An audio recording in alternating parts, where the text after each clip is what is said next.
తోటలో చెట్టు ఒక బిడ్డను చూస్తూ ఉన్నాం. ఇక్కడ ఒక ఫలించి అంజూరపు చెట్టులో దేవాది దేవుడు చూపిస్తూ ఉన్నాడు. ఇక్కడ త్వరలో నేను ఫలించబోతూ ఉన్నా.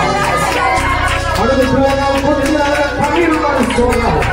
ఆ సహోదరి ఎవరో ఎదురు రండి తల్లి. ఆ సహోదరి కోసం దేవాది దేవుడు ప్రార్థన చేయమంటూ ఉన్నాడు. అష్టమి దినాలుగా ప్రార్థన చేస్తూ ఆ సహోదరి దేవాది దేవుడిని ప్రార్థన తీస్తూ ఉన్నాడు. నేను ఫలించాలి, యాజకుల వారిని వాడవాలని నువ్వు ప్రార్థన చేస్తున్నావు. సమస్త ప్రార్థన దేవాది దేవుడు మనకి ఇస్తూ ఉన్నాడు. దేవాది దేవుడి కోసం ప్రార్థన చేస్తూ ఉన్నాడు.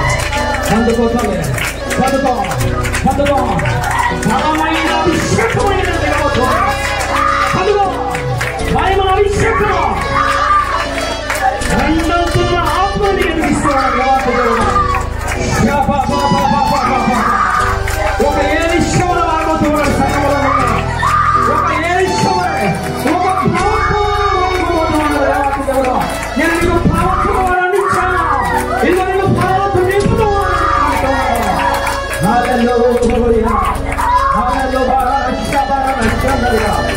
అభిషేకించిన అభిషేకించిన నీ మహిమను చూపిస్తూ ఉన్నారు. నీ మహిమను చూస్తూ ఉన్నారు. హల్లెలూయా కార్యము చూస్తూ ఉన్నావు. సంఘము కోసం వ్యాపిస్తూ ఉన్నావు. యవనస్తుల కోసం వ్యాపిస్తూ ఉన్నావు. యాజకుల ఆరోగ్యం కోసం వ్యాపిస్తూ ఉన్నావు. నేను సమస్తం ఎరిగి ఉన్నానని మాట్లాడుతూ ఉన్నాను. నేను నాట్యముగా మార్చబోతూ ఉన్నా. నేను సంతోషంగా మార్చబోతూ ఉన్నా. దేవాది దేవుడు నేను నిలబెట్టబోతూ ఉన్నా. దేవాది దేవుడు నేను రెండంతల ఆత్మతో ఈ సంఘంలో బలమైన స్తంభము వలె నిలబెట్టబోతూ ఉన్నా. పరిశుద్ధుడా తండ్రి బిడ్డను అభిషేకిస్తూ ఉన్నా. తండ్రి శ్రమను అభిషేకిస్తూ ఉన్నా. బిడ్డను తాగండి ప్రభువా.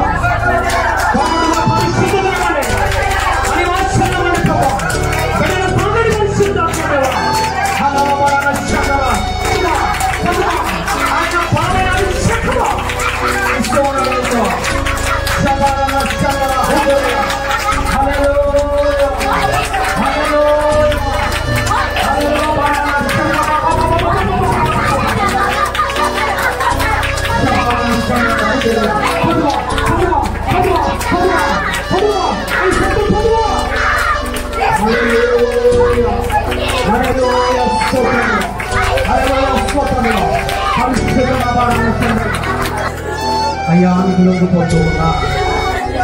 ఒక్కొక్కసారి నీకు వ్యతిరేకంగా నేను ఉంటూ ఉన్నా. ఒక్కొక్కసారి నీకు వ్యతిరేకంగా ప్రవర్తిస్తూ ఉన్నా. ఒక్కొక్కసారి నీకు ఇదిగో నేను ఉండాలనుకుంటూ ఉన్నాను. కానీ కొన్ని బలహీనతలు మన ఎరుకలాడుతూ ఉన్నాయి. ప్రభువా అని నువ్వు ప్రార్థన చేస్తూ ఉన్నావు.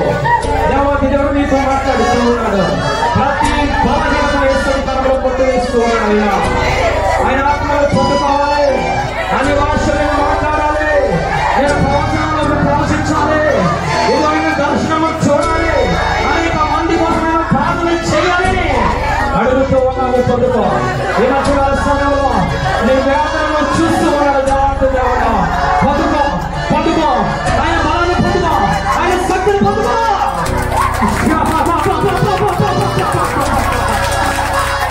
అగ్నితో అగ్నితో అగ్నితో నింపుకోవాలి. అగ్నితో నింపుకోవాలి. అగ్నితో నింపుకోవాలి. నీ శరీర కోరికలు కాలిపోవాలి. నీ శరీర ఆలోచన కాల్చివేసుకోవాలి.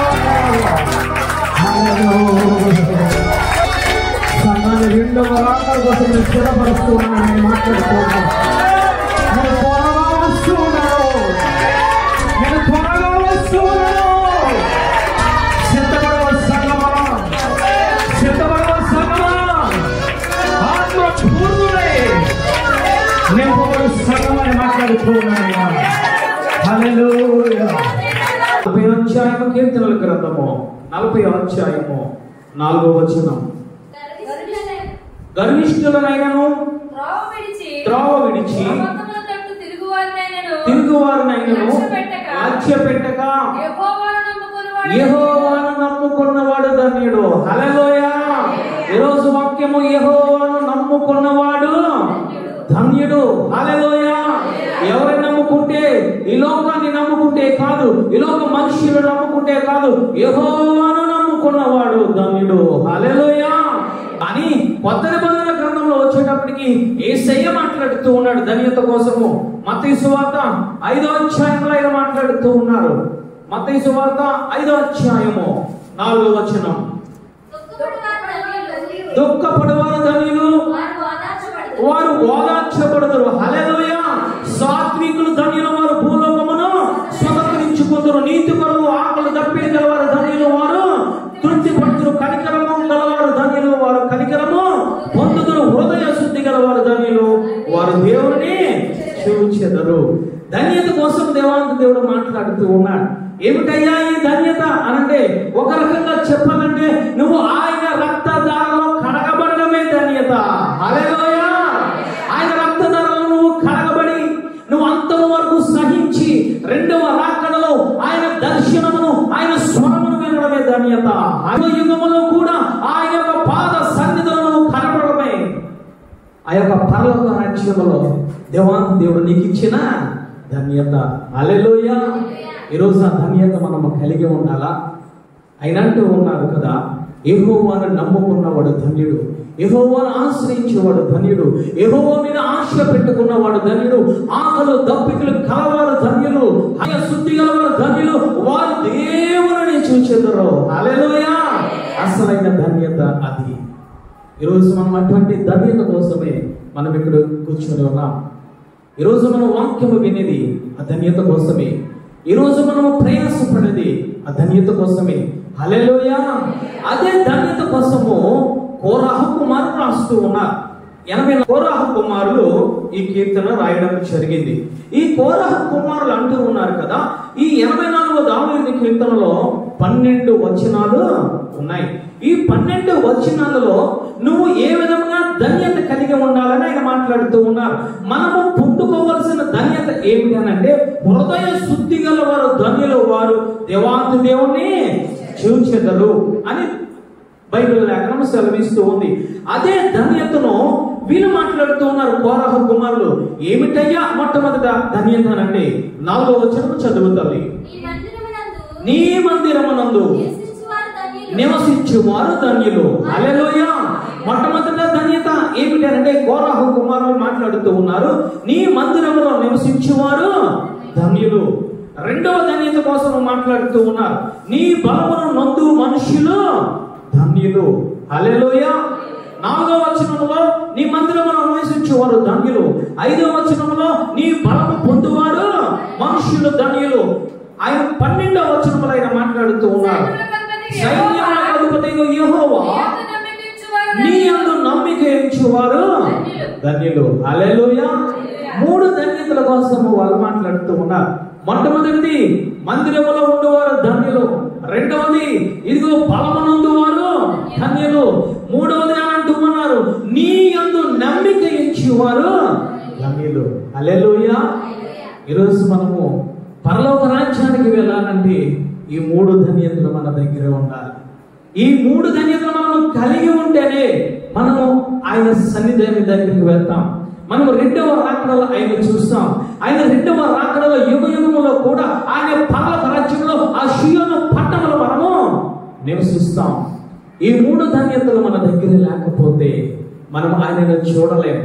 ఆయనతో యుగ యుగములు కూడా మనము నివసించలేం. హల్లెలూయా. ఏమిటయ్యా 3 ధన్యతలు అని అంటే, మొట్టమొదట 4వ వచనంలో ఆయన అంటూ ఉన్నారు, నీ మందిరమునందు నివసించువారు ధన్యులు. హల్లెలూయా. ఎవరయ్యా మాట్లాడుతూ ఉన్నారంటే కోరాహు కుమారులు మాట్లాడుతూ ఉన్నారు. ఆ యొక్క మందిరం కోసం మాట్లాడుతూ ఉన్నారు. ఏమనంటే, యెహోవా మందిర ఆవరణములను చూడవలనని నా ప్రాణం ఎంతో ఆశపడుచున్నది, సొమసిల్లుచున్నది, శరీరములో కేకలు వేయించున్నది. అంటే తన ప్రాణము కూడా ఆశపడుతుంది, తన శరీరము కూడా కేకలు వేస్తుంది. దేనికోసమయ్యా అంటే ఆయన మందిరములో నివసించాలని. హల్లెలూయా. ఆ మందిరం యొక్క గొప్పతనం ఏమిటయ్యా? ఏమి జరిగింది అనంటే, ఎవరయ్యా ఈ కోరాహు కుమారులు అంటే, కోరాహు కుమారుల యొక్క తండ్రి పేరు ఏమిటంటే కోరాహు. హల్లెలూయా. ఎవరయ్యా ఈ కోరాహు అంటే, మోషేకు రక్త సంబంధం సహోదరులు, మోషే కూడా లేవి యొక్క వంశానికి సంబంధించిన వాడే, ఈ కోరహు కూడా లేవి సంబంధించిన వాడే, లేవి వంశానికి సంబంధించిన వాడే. ఈ కోరహు చేసే పని ఏమిటంటే దేవాది దేవుని మందిరంలో ఉన్న అతి పరిశుద్ధ స్థలంలో ఉన్న ఆ యొక్క ఉపకరణములను మోషే ఆధిక్యత ఎవరికి ఇచ్చారంటే కోరహుకు దేవాది దేవుడు ఇవ్వడం జరిగింది. హల్లెలూయా. అంటే మొట్టమొదట నమ్మకాన్ని కలిగి ఉన్నాడు దేవుని పట్ల, మొట్టమొదట మంచి ఆలోచన కలిగి ఉన్నాడు కోరహు, మొట్టమొదట రక్షణ పొందాడు ఐగుప్తు నుంచి విడిపించిన తర్వాత. హల్లెలూయా. కానీ రాను రాను అతని యొక్క విశ్వాసము సన్నగిల్లింది, రాను రాను అతని పరిశుద్ధత తగ్గిపోయింది, దేవుని విశ్వసించడం మానివేశాడు, లోకాన్ని నమ్ముకోవడం మొదలు పెట్టాడు కోరహు. ఒకనొక రోజున మోషేతో మాట్లాడుతూ ఉన్నా, నువ్వే పరిశుద్ధుడువా, మేము పరిశుద్ధులము కామా? దేవుడు నీతోనే మాట్లాడతాడా? మాతోనూ కూడా మాట్లాడతాడు. నీకు నీవే హెచ్చించుకుంటూ ఉన్నావేంటి? నేను కూడా లేవీయుడినే, నేను కూడా ఇదిగో యొక్క దేవాది దేవుని అతి పరిశుద్ధ స్థలంలో ఉన్న ఉపకరణములను మోసే ఆధిక్యత నాకు ఇచ్చాడు, నీకు నీవే హెచ్చించుకుంటూ ఉన్నావేంటి అని మోషే మీద తిరగబడడం జరిగింది. ఎవరు తిరగబడ్డారయ్యా? మొట్టమొదట కోరహు తిరగబడ్డాడు. దాని తర్వాత దాతాను, అబీరాములు ఆ యొక్క ముగ్గురు పెద్దలను ఏర్పాటు చేసుకున్నాడు, తన సంఘములోనికి కలుపుకున్నాడు. వారినే కాదు ఇంకా 250 మందిని తన యొక్క రక్త సంబంధాలందరినీ యొక్క కలుపుకొని మోషే మీద తిరగబడుతూ ఉన్నాడు. మోషే ప్రాధేయపడుతూ ఉన్నాడు, మీరు పరిశుద్ధులే, మీరు ప్రార్థన చేయండి, ఇదిగో నేను హెచ్చించుకోవడం లేదు, దేవాది దేవుడు నన్ను పిలుచుకున్నాడు కాబట్టి నేను నాయకత్వం వహిస్తూ ఉన్నానని చెప్పి ఎంత ప్రాధేయపడినా సరే వారు ఎదురు తిరుగుతూనే వచ్చారు. అటువంటి సమయంలో ఎవరు జోక్యం చేసుకున్నారయ్యానంటే దేవాది దేవుడు జోక్యం చేసుకున్నాడు. హల్లెలూయా. జోక్యం చేసుకొని మాట్లాడుతూ ఉన్నాడు. సంఖ్యాకాండము 16వ అధ్యాయము 34 చదువు. 34. వారి చుట్టూనున్న ఇశ్రాయేలీయులందరూ వారు ఘోష విని భూమి మనల్ని మృంగివేయని అనుకొనుచు పారిపోయిరి. హల్లెలూయా. ఏమి జరిగిందయ్యా అనంటే ఆ యెహోవా దేవుడు మోషేతో మాట్లాడుతూ ఉన్నాడు. మోషే అంటూ ఉన్నాడు కదా, ఇదిగో కోరహు, అబీరాము, దాతాను రక్త సంపదలు చుట్టూ మీరు ఎవరు ఉండకండి, ఆ గృహముల చుట్టూ ఆ యొక్క డేరాల చుట్టూ మీరు ఎవరు ఉండకండి, వారి పనిముట్లను కూడా మీరేమి ముట్టుకోకండి, అక్కడ ఉండకండి, నా వైపుకి రండి అని అంటే వారందరూ కూడా పరిగెట్టుకుని వచ్చారు. హల్లెలూయా. ఇశ్రాయేలు ప్రజలందరూ కూడా మోషే వైపుకి వచ్చారు. వచ్చిన తర్వాత ఏమి జరిగిందయ్యా అని అంటే అక్కడ చూడండి 32వ వచనంలో, భూమి తన నోరును తెరిచి వారిని కుటుంబాలను కోరహు సంబంధులందరినీ వారి సమస్త సంపాద్యమును మృంగివేసను. మృంగివేసిన తర్వాత ఈ కోరహు వారి తండ్రి అక్కడే ఉన్నాడు, అబీరాము, దాతాను ఆ యొక్క సంఘములోనే ఉన్నారు. కానీ కోరహు కుమారులు మాత్రము పరిగెట్టుకుంటూ పారిపోతూ ఉన్నారట. హల్లెలూయా. ఎందుకయ్యా అనంటే భూమి మింగివేస్తూ ఉంది, వారి యొక్క జీవము వారిలో ఉండగానే భూమి నెరవేర్చి మింగివేస్తూ ఉంది. దేవాది దేవుని దగ్గర నుంచి అగ్ని వచ్చి వారిని దహించి వేస్తూ ఉంది. ఆ భయంకరమైన పరిస్థితుల నుంచి తప్పించుకోవడానికి వీరు పరిగెడుతూ ఉన్నారు, వీరు పారిపోతూ ఉన్నారు. మరణమైన భీతితో పారిపోతూ పారిపోతూ పారిపోతూ ఎక్కడికి వెళ్ళారు తెలుసా? దేవాది దేవుని మందిరంలోనికి వెళ్ళారు. హల్లెలూయా. అప్పుడు రచించారు ఈ గీతాన్ని కోరహు కుమారులు. 84వ కీర్తనలో కోరహు కుమారులు రచించడం జరిగింది. వారంటూ ఉన్నారు, అయ్యా నీ మందిరంలో నివసించడం మాకు ధన్యత. హల్లెలూయా. ఏమిటయ్యా ధన్యత? ఇగో మా పితరులు చనిపోయారు, మా తండ్రి చనిపోయాడు, మా రక్త సంబంధాలందరూ చనిపోయారు, భూమి దహించి వేసింది కాబట్టి మేము రక్షింపబడడానికి గల కారణం ఏమిటంటే నీ మందసమయ్యా.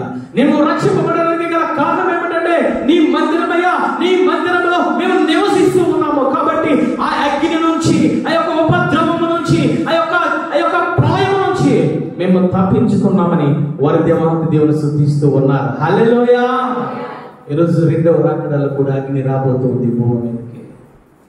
2వ రాకడలో కూడా ఈ భూమి మీదకి శాపం రాబోతుంది. రాబోతూ ఉంది, ఈ భూమి మీదకి అగ్ని రాబోతూ ఉంది.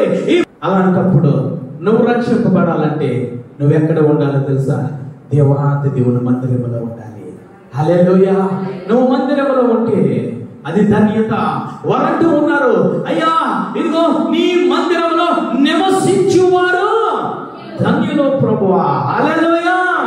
ఆయనను స్తుతిస్తూ ఉన్నారు. రోజు ఎక్కడ ఉంటూ ఉన్నాం?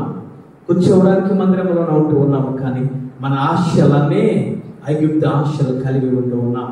కానీ ఒక తండ్రిని విడిచిపెట్టారు కోరహు కుమారులు, ఒక రక్త సంబంధాన్ని విడిచిపెట్టారు కోరహు కుమారులు. ఎందుకు తెలుసా? దేవాంత దేవుని నమ్మేది కాబట్టి. ఈరోజు మనము ఏమి నమ్ముతూ ఉన్నాం? రక్షింపబడిన బిడ్డలు వాక్యాన్ని నమ్ముతూ ఉన్నామా? ఆయన యొక్క ప్రార్థన నమ్ముతూ ఉన్నామా? ఆయన దేవాంత దేవుని సన్నిధిని నమ్ముచున్నామా? కోరహు కుమారులు అంటూ ఉన్నారు. 84వ దావీదు కీర్తనలో ఆయన అంటూ ఉన్నారు ఏమిటనంటే, నీ మందిరములో నివసించేవారు ధన్యులు ప్రభా. నీ మందిరములో ఉంటే మాకు శాంతి, నీ మందిరంలో ఉంటే మాకు ప్రాణములకు హాని ఉండదయ్యా, మాకు శాంతి సమాధానముతో ఉంటాము ప్రభు అని మాట్లాడుతూ ఉన్నారు. 10వ వచనములు అంటూ ఉన్నారు, నీ ఆవరణములో ఒక దినము గడుపుటాం 1000 దినముల కంటే శ్రేష్టము. భక్తిహీనుల గుడారములో నివసించుట కంటే నీ మందిర దేవుని మందిర ద్వారమున నుండుట నాకు ఇష్టము. హల్లెలూయా. వాళ్ళంటూ ఉన్నారు, అయ్యా నీ మందిరములోనికి కాదు ప్రభువా, నీ మందిరము ద్వారం ఉంది కదా, ఆ గుమ్మం ఉంది కదా, ఆ గుమ్మము బయట ఉంటే మాకు ఇష్టము. ఎందుకనంటే మా ప్రాణాలను మేము దక్కించుకున్నాం. ఈరోజు మాట్లాడుతూ ఉన్నా, ఒక్క దినము ఈరోజు ఒకే ఆదివారం అనుకుంటూ ఉన్నాం, ఒకే శుక్రవారం అనుకుంటూ ఉన్నాం, కానీ ఆ దినాన్ని కూడా దేవాంత దేవునికి ఇవ్వలేకపోతూ ఉన్నాం. ఆ శుక్రవారం ఆదివారం కూడా దేవాంత దేవునికి ఇవ్వలేని స్థితిలో ఉన్నాం. ఈరోజు మనము పరలోక రాజ్యములోకి వెళ్ళాలంటే ఏ విధముగా వెళ్తాం? రాబోయే 2వ ఉగ్రతను తప్పించుకోవాలంటే ఏ విధముగా తప్పించుకుంటాం? అందరూ 250 మంది చనిపోయారు, కానీ ఈ కోరహు కుమారులు మాత్రము బ్రతికి ఉండడానికి గల కారణం ఏమిటనంటే మందిరంలో నివసిస్తూ ఉన్నారు కాబట్టి. హల్లెలూయా. ఈరోజు నివసించగలుగుతూ ఉన్నామా? మనం రాగలుగుతూ ఉన్నామా దేవాంత దేవుని మందిరమునకు? వాక్యాన్ని వినగలుగుతూ ఉన్నామా? వాక్యము ప్రకారంగా మనము నడవగలుగుతూ ఉన్నామా? నువ్వు నడవగలిగి మందిరములో ఉంటే దావీదు గారు అంటూ ఉన్నారు, ఇదిగో దివారాత్రములను ధర్మశాస్త్రము దానించేవాడు ధన్యుడు. హల్లెలూయా. కీర్తనల గ్రంథము 65వ అధ్యాయము 4వ వచనములో దావీదు గారు మాట్లాడుతూ ఉన్నారు, నీ ఆవరణలో నివసించినట్లు నువ్వు ఏర్పరచుకొని చేర్చుకునేవాడు ధన్యుడు. హల్లెలూయా. ఈరోజు నువ్వు నేను ఇక్కడ కూర్చున్నామనంటే, రక్షణ పొందామనంటే, ఆయన మందిరంలో ఉన్నామనంటే ఆయన ఏమి చేశారో తెలుసా? లోకములో తిరుగుతున్న నిన్ను, ఇదిగో ఐగుప్తులో తిరుగుతున్న నిన్ను నన్ను ఆయన ఏర్పరచుకొని మందిరంలో కూర్చోబెట్టాడు. హల్లెలూయా. రక్షణనిచ్చాడు. ఆయన రక్తధారలో కనబడి ఆ పరిశుద్ధతనిచ్చాడు. ఆయన అంటూ ఉన్నారు, ఇంకా చదివినట్లయితే, నీ పరిశుద్ధ ఆలయము చేత నీ మందిరములోని మేలు చేత మేము తృప్తి పొందడము. హల్లెలూయా. నువ్వు మందిరంలో నివసిస్తూ ఉంటే అంతము వరకు, నువ్వు 2వ రాకడ వరకు కూడా ఆయన మందిరములో, ఆయన ఆవరణములో, ఆయన తోటలో, ఆయన సంఘములో నువ్వు ఉంటూ ఉంటే ఆయన అంటూ ఉన్నారు, మేలు చేత నేను వారిని తృప్తి పరుస్తూ. ఏమిటయ్యా మేలు అనంటే, ఏలోక సంబంధించిన మేలు, ఆశీర్వాదాలు పొందుకుంటావు. 2వదిగా ఆత్మ సంబంధమైన మేలు, పరలోక సంబంధమైన మేలు 2వ రాకడలో ఆయన నువ్వు చూస్తావు. హల్లెలూయా. ఎవరు ఉన్నారయ్యా అంటే కోరహు కుమారులు మాట్లాడుతూ ఉన్నారు, అయ్యా నీ ఆవరణంలో నివసించే వాళ్ళు ధన్యులు. ఒక్క దినము మేము కోరహు మా తండ్రి కోరహుతో ఉంటే చనిపోయేవారు, కానీ ఆ ఒక్క దినమే నీ మందిరంలో నివసిస్తూ ఉన్నాం. హల్లెలూయా. ఆ ఒక్క దినం నీ మందిరంలో నివసించుట 1000 దినములతో సమానమయ్యా. అగ్ని వచ్చింది, దహించి వేసింది, భూమి నెర విడిచింది, వారు సజీవులుగానే ఆ భూమిలోనికి, ఆ పాతాళంలోనికి వెళ్ళిపోయారు. కానీ నీ మందిరంలో నివసించడం వల్ల మాకు మేలు కలిగింది, మాకు ఆశీర్వాదము కలిగింది, మాకు సంతోషము కలిగింది. ఇదిగోనయ్యా నీ మందిరంలో మేము సదాకాలము నివసిస్తామయ్యా, నీ ధర్మశాస్త్రం ప్రకారంగా మేము నడుస్తామని చెప్పి కోరహు కుమారులు మాట్లాడుతూ ఉన్నారు. ఈరోజు ఎటువంటి ఆలోచన కలిగి ఉన్నావు? ఒకనొక దినాన ఇదిగో కోరహుల మీదకి, ఆ కోరహు పితరుల మీదకి వచ్చిన అగ్ని ఒకనొక దినాన భూమి మీదకి రాబోతూ ఉంది. ఆ అగ్ని నుంచి నువ్వు తప్పించుకోవాలంటే నువ్వు నేను ఎక్కడ ఉండాలో తెలుసా? ఆయన మందిరములో ఉండాలి. హల్లెలూయా. ఆ మందిరములో ఉంటే కోరహ కుమారులు ఏదైతే ధన్యతను కలిగి ఉన్నారో ఆ ధన్యతను మనకు కూడా దేవాది దేవుడు ఇచ్చే దేవుడు. హల్లెలూయా. ఇట్టి ధన్యత మనం అందరము పొందుకుందుము గాక.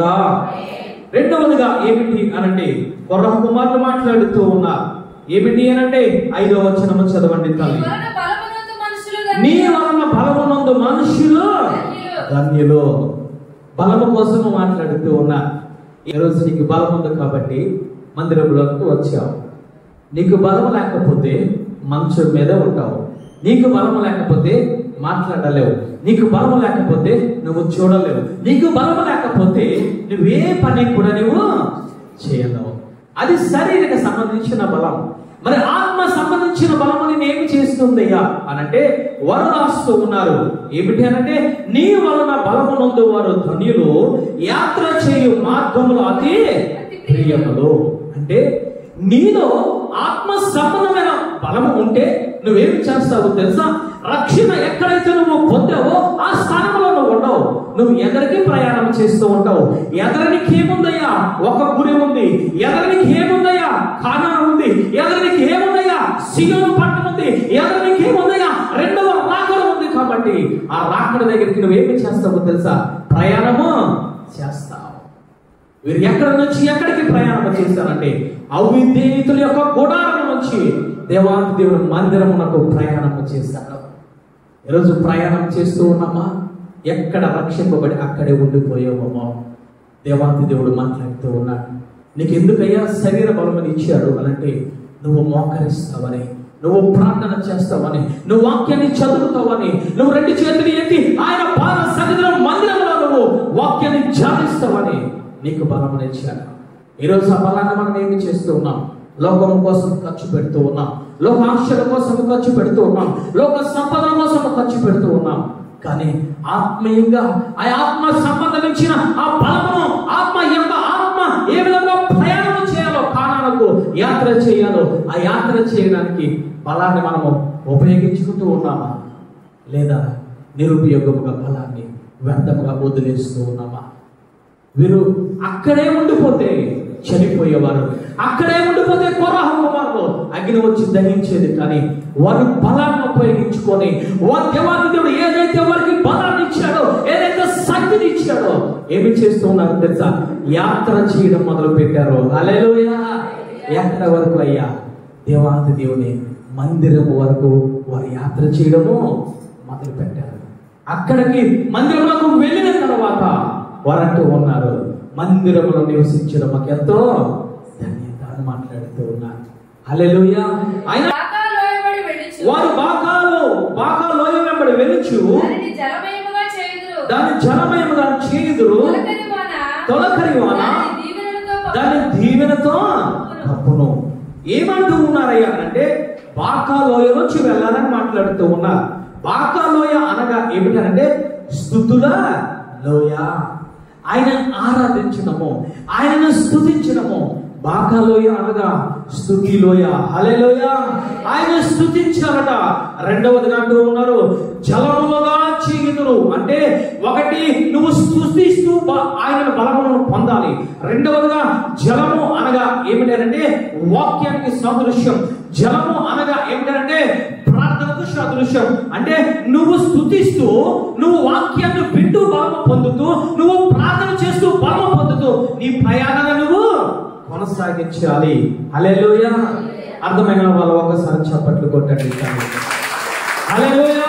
నీకు నువ్వు బలాన్ని పొందుకోలేవు, నీకు నువ్వు శక్తిని పొందుకోలేవు. ఆయన దగ్గర నుంచి వచ్చిన బలాన్ని నువ్వు పొందుకుంటే నువ్వు బలవంతులుగా కనబడతావు. ఏ విధంగా బలం వస్తుందంటే నువ్వు ఆయనను స్తుతించడం ద్వారా బలం వస్తుంది. బాకాలోయ అనగా స్తుతులలోయ. నువ్వు స్తుతిస్తూ బలము పొందాలి ఆయన దగ్గర నుంచి. రెండవదిగా వాక్యాన్ని వింటూ నువ్వు బలము పొందాలి, ప్రార్థన చేస్తూ నువ్వు బలము పొందాలి. మూడవదిగా ఆయన మాట్లాడుతూ ఉన్నారు తొలకరి వాన దానిని దీవెనతో కప్పును.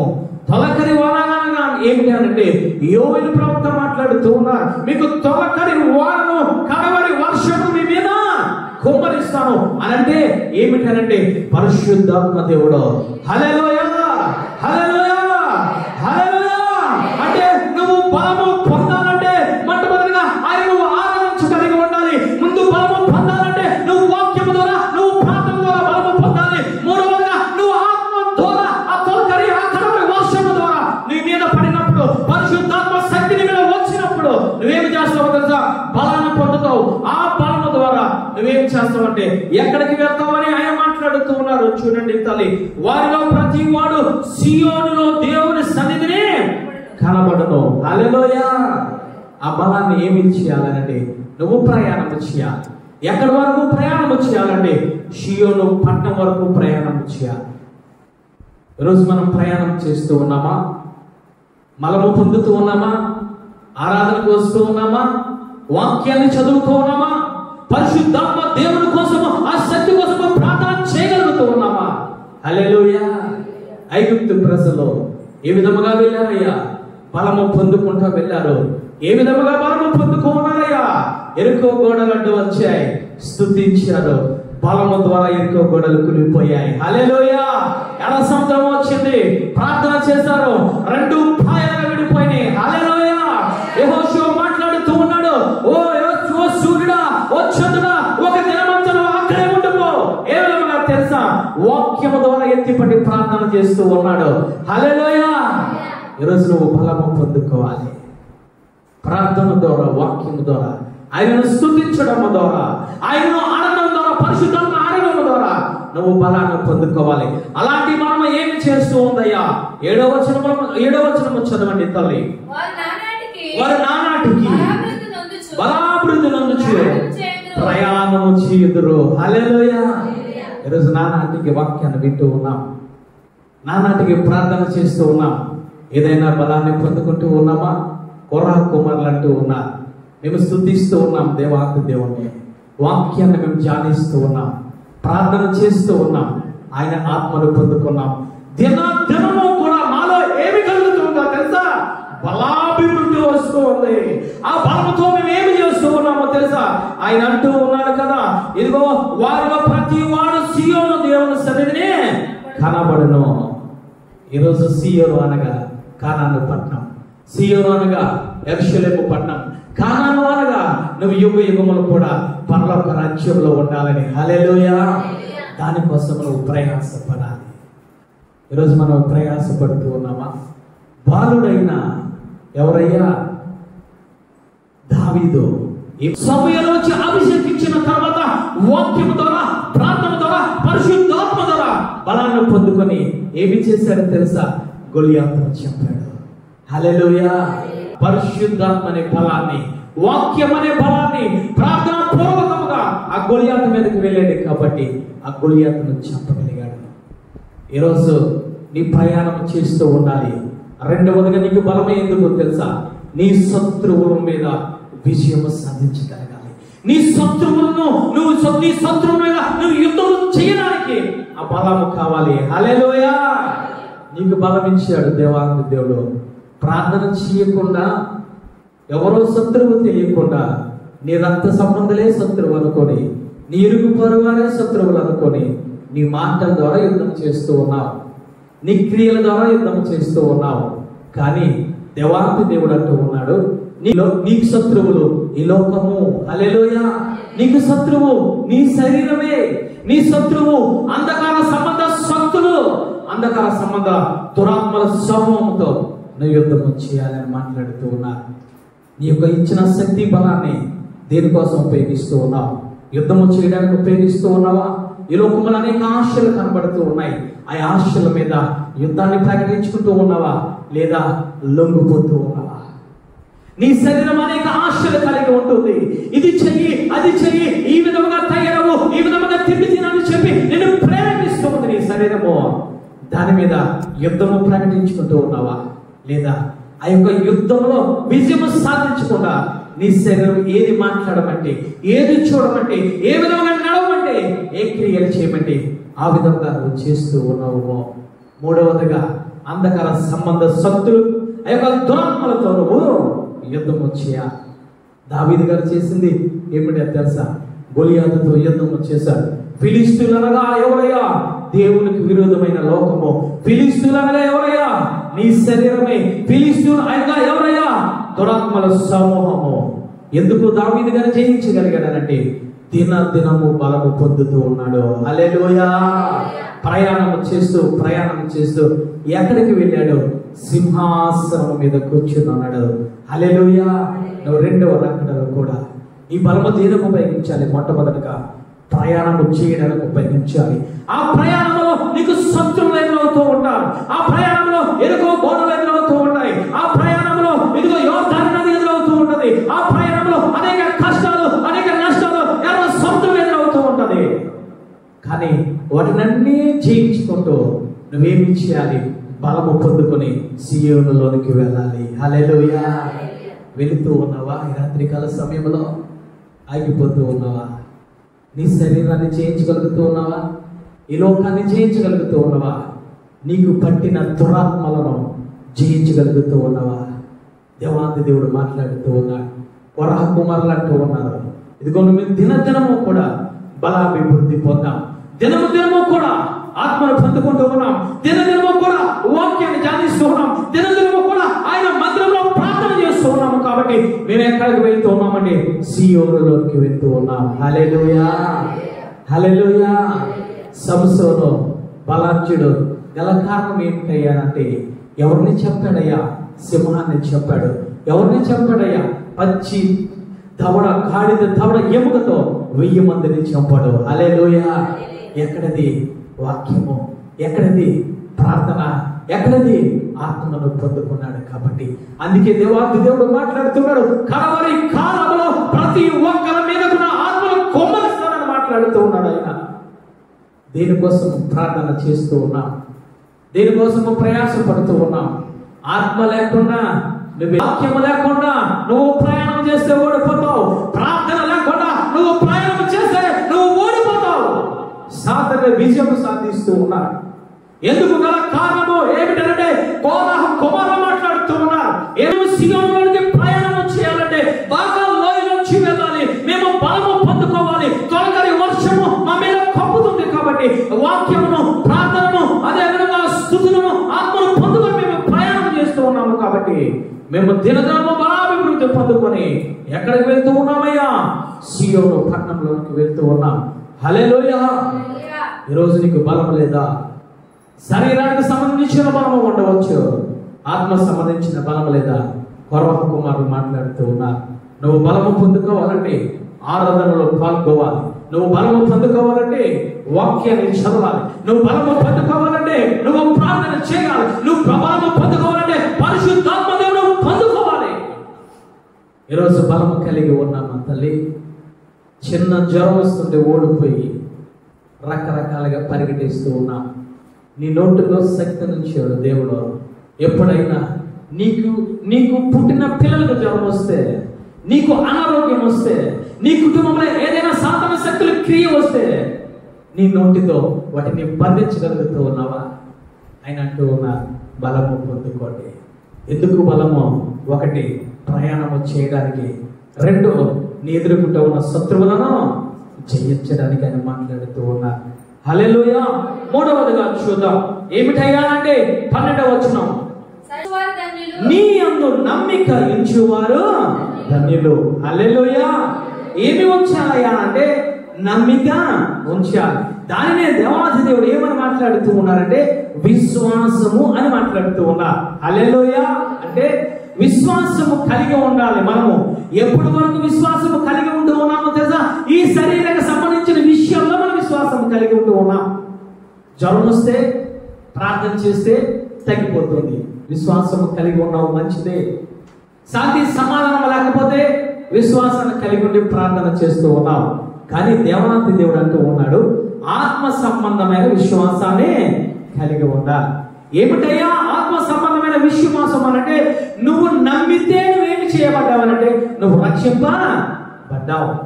2వదిగా ఏమి చేయాలి అనంటే నువ్వు ఆత్మ విషయములను కూడా నువ్వు విశ్వాసాన్ని నమ్మకం కలిగి ఉండాలి. మన మధ్య దేవాది దేవుడు అంటూ ఉన్నారు కదా, ఇదిగో నేను వెళ్తూ ఉన్నాను, ఈ భూమి మీదకి పరిశుద్ధాత్మ దేవుని సత్య స్వరూపైన ఆదరణ కథలను పంపిస్తాను, మీరు నమ్మండి అని మాట్లాడుతూ ఉన్నారు. హల్లెలూయా. నమ్మిన వారు ఏం చేస్తారో తెలుసా? ప్రార్థన చేస్తారు. నమ్మని వారు ఏం చేస్తారో తెలుసా? హేళన చేస్తారు. పరిశుద్ధాత్మ దేవుని దూషిస్తారు. పరిశుద్ధాత్మ దేవుడు లేడని అంటూ ఉంటారు. కానీ ఈరోజు ఏమి జరుగుతూ ఉందో ఆ సంఘాలలో, ఏమి జరుగుతూ ఉందో తెలుసా? యెహోవా దేవుని నమ్ముతూ ఉన్నారు, యేసు క్రీస్తును నమ్ముతూ ఉన్నారు, కానీ పరిశుద్ధాత్మ దేవుని నమ్మడం లేదు. కొరహ కుమారులు అంటూ ఉన్నారు ఏమిటంటే, సైన్యములకు అధిపతి యెహోవా నీ యందు నమ్మిక ఉంచువారు ధన్యులు. హల్లెలూయా. నువ్వు నమ్మవలసింది ఏమిటో తెలుసా? తండ్రిని, కుమారుని, పరిశుద్ధాత్మ దేవుని నువ్వు నమ్మాలి. హల్లెలూయా. నమ్ముతూ ఉన్నామా? నమ్ముతూ ఉంటే పరిశుద్ధాత్మ కోసం ప్రార్థన చేస్తావు, ఆ శక్తిని పొందుకోవాలని ప్రార్థన చేస్తావు. లేఖనాలు నువ్వు చదివితే ఆత్మ లేనివాడు నావాడు కాదు అని నీలో భయం ఏర్పడుతుంది.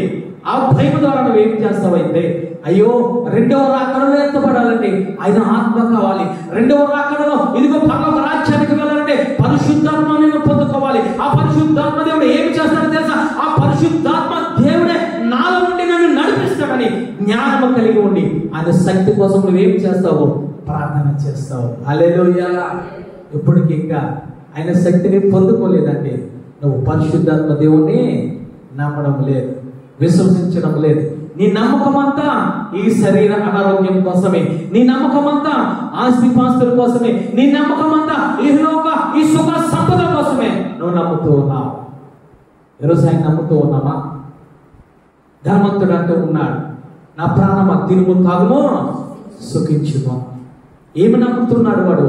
ఈ లోకాన్ని నమ్ముతూ ఉన్నాడు, కానీ రెండవ రాకడ నాడు నమ్మడం లేదు. రెండవ రాకడని నమ్మితే ఏమి చేస్తాడు తెలుసా? ప్రార్థన పూర్వకముగా ఉంటాడు. హల్లెలూయా.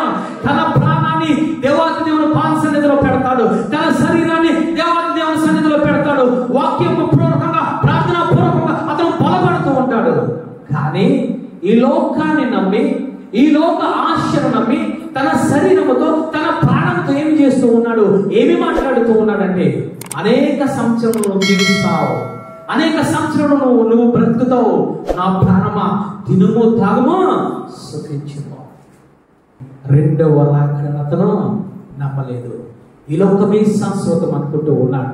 ఈ లోకంలోనే నిత్యము నేను నివసిస్తాను అనుకుంటూ ఉన్నాడు. నమ్మకము లేనందువల్ల దేవాంతి దేవుడు అంటూ ఉన్నాడు, ఓ వెర్రివాడ, ఈ రాత్రి నీ ప్రాణాన్ని నేను అడుగుతూ ఉన్నా. ఈరోజు నమ్ముతూ ఉన్నావా? పరిశుద్ధాత్మ దేవుడు నమ్ముతూ ఉన్నావా? తల్లి, ఈ లోకమే శాశ్వతం అనుకుని మనం నమ్ముతూ ఉన్నాం, అనుకుంటూ ఉన్నాం. కానీ కోరాహు కుమారులు ఏమి చేశారు తెలుసా? కోరాహు వారి తల్లిదండ్రులు, వారి పితరులు ఐగుప్తు నుంచి విడిపించిన తర్వాత మంచి నమ్మకాన్ని కలిగి ఉన్నారు దేవాది దేవుని పట్ల. హల్లెలూయా. రాను ఎర్ర సముద్రము దాటిన తర్వాత రాను ప్రయాణమవుతూ వారి నమ్మకము దేవాది దేవుని మీద లేదు, కానీ ఈ లోక అధికారం మీదకు వచ్చింది, ఈ లోక ఆశల మీదకు వచ్చాయి, ఈ లోక సంపద మీదకు వచ్చింది. మోషేతో మాట్లాడుతూ ఉన్నారు, నువ్వే పరిశుద్ధుడవా? నువ్వే దేవాది దేవునితో మాట్లాడతావా? నువ్వే అధికారిగా ఉంటావా? నువ్వే పరిశుద్ధుడవా అని రకరకాలుగా మాట్లాడుతూ ఉన్నారు. వారి నమ్మకం ఏమైందో తెలుసా? అంతము వరకు లేదు. కానీ వారి కడుపున పుట్టిన బిడ్డల కోరహలు అంతము వరకు నమ్ముతూ ఉన్నారు. హల్లెలూయా. ఏమి నమ్మారయ్యా? ఆయన మందిరాన్ని నమ్మారు. ఏమి నమ్మారయ్యా? రెండవదిగా ఆయన బలాన్ని నమ్మారు. మూడవదిగా వాళ్ళు అంటూ ఉన్నారు, నిన్ను నమ్మువారు ధన్యులు. హల్లెలూయా. అంతము వరకు నిన్ను నమ్మువారు ధన్యులని మాట్లాడుతూ ఉన్నారు. ఈరోజు మనం నమ్ముతూ ఉన్నాము అంతము వరకు. రెండవ రాకడ వస్తూ ఉంది తల్లి, లేదా నీ యొక్క ఆయుష్ తరిగిపోతూ ఉంది. సంవత్సరములు దినములు నీకు ఆరోగ్యం కూడా తరిగిపోతూ ఉంది. ఈరోజు దేవాంత దేవుడు మాట్లాడుతూ ఉన్నాడు, కొరహ కుమారులు అంటూ ఉన్నారు, మొట్టమొదట నీ మందిరములో నివసించేవారు ధన్యులయ్యా. రెండవదిగా అంటూ ఉన్నారు, నీ వలన బలము పొందువారు ధన్యులయ్యా. మూడవదిగా అంటూ ఉన్నారు, నీ మీద నమ్మకం ఉంచేవారు ధన్యులయ్యా అని మాట్లాడుతూ ఉన్నారు. దేవాంతి దేవుడు అంటూ ఉన్నారు. అక్కడ చూడండి తల్లి 11వ వచనములో ఆయన అంటూ ఉన్నారు, యెహోవా కృపయు ఘనతయును అనుగ్రహించును, యథార్థంగా ప్రవర్తించు వారికి ఆయన ఏ మేలునో చేయక మానడు. యథార్థత కోరుకుంటూ ఉన్నారు చివరిగా వాళ్ళు. అయ్యా, మా తండ్రి మా పితరులు యథార్థంగా లేరు. కొంతకాలము యథార్థంగా జీవించారు, కొంతకాలము నిన్ను నమ్ముకున్నారు, కొంతకాలము నీ పరిశుద్ధత నమ్ముకున్నారు, కొంతకాలము నీ యందు యథార్థత కలిగి ఉన్నారు. కానీ రాను రాను వారి జీవితంలో యథార్థత లేదయ్యా. కపట హృదయం వచ్చింది. హృదయంలో వేరే ఆలోచన పెట్టుకుని బయటికి వేరే మాట్లాడుతూ ఉన్నారు. అంతరంగంలో అసూయను పెట్టుకుని, అంతరంగంలో కోపము పెట్టుకుని, అంతరంగంలో అసూయను పెట్టుకుని మోషేతో మాట్లాడుతూ ఉన్నారు. ఏమనంటే మోషేని నిందిస్తూ ఉన్నారు, యాజకులను నిందిస్తూ ఉన్నారు, యాజకులను దూషిస్తూ ఉన్నారు. నువ్వే పరిశుద్ధుడు అని మాట్లాడుతూ ఉన్నారు, నీ భక్తే భక్తి అని మాట్లాడుతూ ఉన్నారు, నువ్వు ప్రార్థన చేస్తే నీ ప్రార్థనను ఆలకిస్తారని మాట్లాడుతూ ఉన్నారయ్యా. వారి జీవితంలో యథార్థత లేదయ్యా. కానీ వారు కడుపున పుట్టిన బిడ్డలమైన మేము ఏ విధంగా ఉన్నామో తెలుసా? యథార్థతగా ఉన్నాం. యథార్థతగా ఉండడం వల్ల ఇదిగో నీ మందిరంలో నివసిస్తూ ఉన్నాం. యథార్థతగా ఉండడం వల్ల నీ ఫలాన్ని పొందుకుంటూ ఉన్నాం. యథార్థంగా ఉండడం వల్ల నీ మీద కడవరము నమ్మకాన్ని కలిగి ఉన్నామని చెప్పి వారు మాట్లాడుతూ ఉన్నారు. ఈరోజు యథార్థతగా ఉంటే నువ్వు ఆయన మందిరంలో కనబడతావు. నీలో యథార్థమైన ప్రవర్తన, యథార్థమైన మాటలు, యథార్థమైన చూపులు ఉంటే ఆయన బలాన్ని నువ్వు పొందుకుంటావు. నీలో యథార్థత ఉంటే ఆయన యందు నువ్వు నమ్మక ఉంచుతావు. ఎప్పటి వరకు తెలుసా? కడవరి వరకు. దేవాతి దేవుడు మాట్లాడుతూ ఉన్నాడు. ఏమన్నానంటే, ఈ భూమి మీద ఒక్క నమ్మకస్తుడైనా నేను కనుగొందునా, ఒక్క విశ్వాసనైనా నేను కనుగొందునా. విశ్వాసం అంటూ ఉంది నీకు నాకు. ఈ శరీరానికి సంబంధించిన విశ్వాసం రెండవ రాకడలో ఆయన వస్తాడు, మేఘారుడై వస్తాడు. ఇదిగో కడవరి బోర శబ్దము వినబడుతుంది. సకల పరిశుద్ధులతో ఇదిగో దేవదూతల సమూహంతో మంచి ఆకాశంలో వస్తానని చెప్పి నువ్వు నమ్ముతూ ఉన్నావా? నువ్వు నమ్ముతూ ఉంటే మందిరంలో ఉంటావు. నువ్వు నమ్ముతూ ఉంటే దినదినము బలము పొందుకుంటూ ఉంటావు. నువ్వు నమ్ముతూ ఉంటే రెండవ రాకడలో నువ్వు ఎత్తబడుతూ ఉంటావు. చివరగా ఒక మాట మాట్లాడుతూ ఉన్నాను. నువ్వు నిజముగా యథార్థముగా ఆయన నువ్వు నమ్మితే ఏమి చేస్తావు తెలుసా? ఈ లోకము వైపు నువ్వు చూడవు, ఈ లోకాశ వైపు నువ్వు చూడవు, ఈ శరీరాశ నేత్రాశ జీవం వైపు చూడవు. నీ చూపు ఎప్పుడు ఆయన వైపు ఉంటుంది. హల్లెలూయా. నీ మనస్సు ఎప్పుడు ఆయన మందిరము వైపు, నీ మనస్సు ఎప్పుడు ఆయన వాక్యము వైపు, నీ మనస్సు ఎప్పుడు ప్రార్థన వైపు, నీ మనస్సు ఎప్పుడు రెండవ రాకడలో నా ప్రాణ ప్రియుడైన యేసయ్య ఎప్పుడు వస్తాడని చెప్పి యథార్థమైన చూపులు కలిగి ఉండి నువ్వు ప్రార్థన చేస్తావు. యథార్థముగా ఉంటే నువ్వు పాపము చేయవు. యథార్థముగా ఉంటే అబద్ధాలాడవు. యథార్థముగా ఉంటే అన్యాయము చేయవు. యథార్థమైన రెండవ రాకడ కోసం కనిపెడుతూ ఉంటే ఈ లోకము, ఈ లోకాశలో నీ హృదయంలో కానీ నీ శరీరాశలో కానీ నీలో ఉండవు. ఆయన మాట్లాడుతున్నారు, కోరహ కుమారులు, మేమెప్పుడో చనిపోవాలి మా పితరులతో, మేమెప్పుడో చనిపోవాలి, ఆ భూమి నెల విడిచి లోపలికి వెళ్ళిపోవాలి, మేమెప్పుడో చనిపోవాలి, ఇదిగో నీ నుంచి వచ్చిన అగ్ని వల్ల దహించి మేము మాడి మసైపోయి ఎప్పుడో చనిపోవాలి. కానీ కోరహ కుమారులు మాట్లాడుతూ ఉన్నారు, మేము ఈ విధముగా బ్రతికి ఉన్నామంటే, మేము ఈ విధముగా జీవించి ఉన్నామంటే, ఈ విధముగా మేము నివసిస్తూ ఉన్నామంటే, ఈ విధముగా మేము మాట్లాడుతూ ఉన్నామంటే మాలో యథార్థమైన ప్రవర్తన ఉంది. ఆ యథార్థత ఏమి చేసిందయ్యా? ధన్యతలోనికి తీసుకువచ్చింది.